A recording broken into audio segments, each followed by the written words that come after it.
Hello friends, good morning. आज हम GS paper 2 और पॉलिटिकल साइंस वालों के लिए एक उदारवाद, पूंजीवाद और व्यक्तिवाद जैसे टॉपिक्स को लेकर आए हैं। तो देखिए, उदारवाद क्या है। उदारवाद यानी लिबरलिज्म। इसका जनक जॉन लॉक को माना जाता था, जो एक ब्रिटिश फिलोसोफर थे। एडम स्मिथ और जर्मी बेंथम इसके आरंभिक उन्नायक थे। इस विचारधारा में मनुष्य को विवेकशील प्राणी यानी कि रैशनल बीइंग माना जाता है, और ये माना जाता है कि जो भी सामाजिक संस्थाएं हैं वो लोगों की बुद्धिमत्ता और सामूहिक प्रयास का परिणाम होती हैं। ठीक है, तो जैसे राज्य है तो राज्य भी लोगों से मिलकर बना है और लोगों के आपसी बुद्धिमत्ता और सहयोग से संभव हुआ है।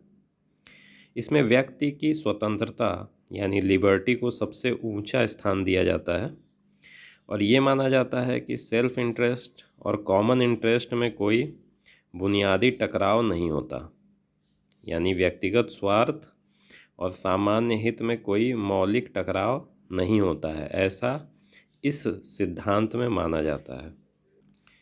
तो जैसा कि बात हुई थी कि राज्य सबकी सहमति का परिणाम होता है, ऐसा इसमें माना जाता है। और ये सिद्धांत, ये उदारवाद का सिद्धांत जो है लोकतंत्र का, लोकतांत्रिक मूल्यों का समर्थन करता है। और नैतिक जीवन में यह व्यक्तिवाद यानी इंडिविजुअलिज्म का समर्थन करता है। अब ये व्यक्तिवाद क्या है? तो देखिए, ये व्यक्तिवाद यानी इंडिविजुअलिज्म, यह सिद्धांत व्यक्ति की डिग्निटी या गरिमा, उसके स्वतंत्र अस्तित्व या इंडिपेंडेंट एग्जिस्टेंस और निर्णय क्षमता यानी कि जजमेंट को मान्यता देता है, और ऐसी सामाजिक और कानूनी व्यवस्था का समर्थन करता है जो व्यक्तियों के स्वैच्छिक लेन देन पर आधारित हो। ठीक है, एक बार फिर से समझिए, इंडिविजुअलिज्म क्या है। यह सिद्धांत व्यक्ति की गरिमा, उसके स्वतंत्र अस्तित्व और निर्णय क्षमता को मान्यता देता है। मतलब कि हर व्यक्ति में एक गरिमा निहित है, किसी व्यक्ति को आप बहुत नीचा नहीं समझ सकते। एक उसकी अपनी डिग्निटी है, उसका एक स्वतंत्र अस्तित्व है, उस पर बहुत ज़्यादा आप थोप नहीं सकते। उसके हित या अनहित किसी भी नाम पर उसको हित करने या उसके अनहित से उसे बचाने के नाम पर उस पर आप कुछ थोप नहीं सकते हैं। और उसकी एक निर्णय क्षमता है, स्वतंत्र निर्णय क्षमता, और उस पर भी आप प्रश्न चिन्ह नहीं उठा सकते, ऐसा इस सिद्धांत में माना जाता है। और यह सिद्धांत ऐसी सामाजिक और कानूनी व्यवस्था का समर्थन करता है जो व्यक्तियों के स्वैच्छिक लेन देन, मतलब कोई उसमें ज़बरदस्ती ना हो, कोई विवशता ना हो, वॉलंटरी ट्रांजैक्शंस पर आधारित हो। तो ये है व्यक्तिवाद। और व्यक्तिवाद का समर्थन करता है उदारवाद नैतिक जीवन या व्यवहारिक जीवन में।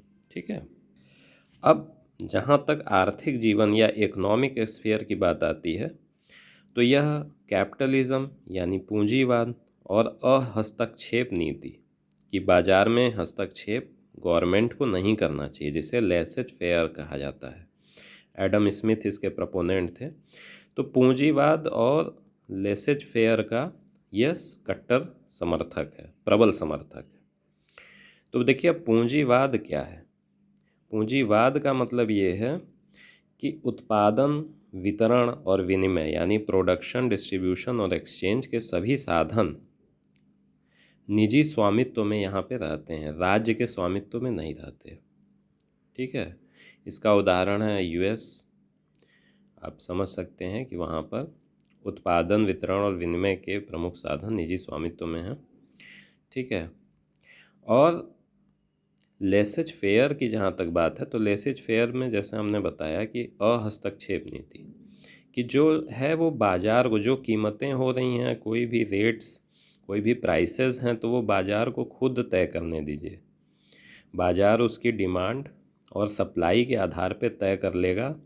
वो अदृश्य शक्ति उसको बोला गया, तो उस अदृश्य शक्ति पे छोड़ दीजिए। राज्य को निर्धारण करने में किसी तरह का हस्तक्षेप नहीं करना चाहिए। ये था अहस्तक्षेप नीति।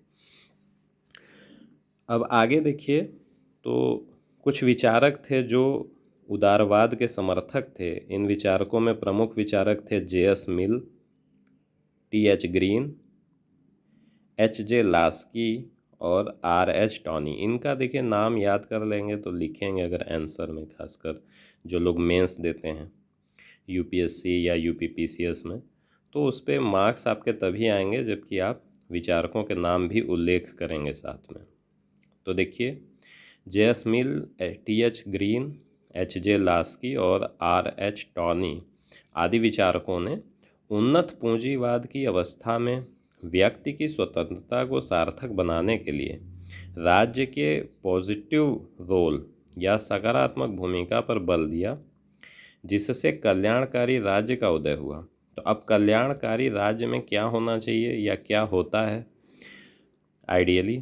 तो कल्याणकारी राज्य में ये है कि जो भी संपन्न लोग हैं, जिनके पास पर्याप्त धन है, उनसे कर लिया जाता है, टैक्स उनसे इकट्ठा किए जाते हैं। जैसे डायरेक्ट टैक्सेस हम अपने देश में भी देख सकते हैं, जैसे इनकम टैक्स। तो जो एक सीमा से ज़्यादा जिनके पास आय हो रही है उनसे टैक्स लिया जा रहा है, और उसी टैक्स से जो गरीब लोग हैं उनके लिए सोशल सिक्योरिटी, यानी उनके लिए तरह तरह के वेलफेयर मीजर्स का इस बंदोबस्त किया जाता है। ठीक है, तो ये है, आज हमने इस चीज़ को समझा कि उदारवाद क्या है। उससे संबंधित कॉन्सेप्ट थे आपके इंडिविजुअलिज्म के, लेसेज फेयर और कैपिटलिज्म के। तो इन सारी चीज़ों को अच्छे से आप समझें और वीडियो को अधिक से अधिक लाइक और शेयर करें।